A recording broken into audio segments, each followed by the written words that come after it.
Trayvon and the war against us. For a brief moment in time, the name and fate of Trayvon Martin broke through the daily media fog and touched the lives of tens of thousands of people, motivating them, mobilizing them, and moving them to take direct action against the gross inaction of the state. Youth across Florida walked out of high schools and took the streets over.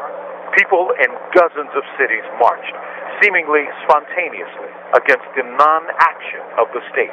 Why? Because for many of these teenagers, they sensed the unsaid truth. It could have been them.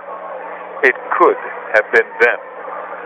Those kids pushed the state to act, if only to prevent the movement from growing more and more and spreading like kudzu in the southern sun. And this protest against anti-black violence takes place amidst the greatest institutional violence against blacks since the height of the civil rights movement. By that I mean the silent assault of mass incarceration, or what law professor Michelle Alexander calls the new Jim Crow. Incidentally, the title of her new book. And it matters not that Trayvon's killer wasn't a cop, as is usually the case.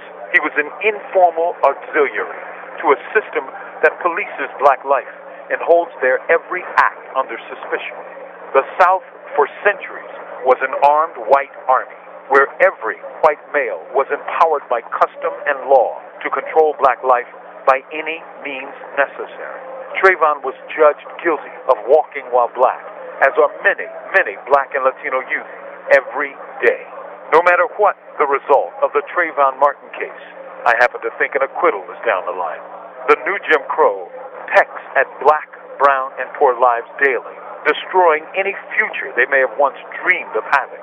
But what we learn from Trayvon's case is protest works, for without these protests, there would have been no case. That lesson must translate to the vast social injustice of the prison industrial complex.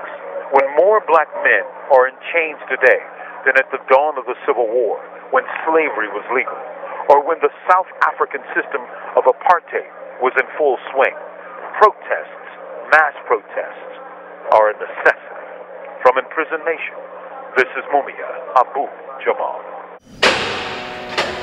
These commentaries are recorded by Noel Hanrahan of Prison Radio.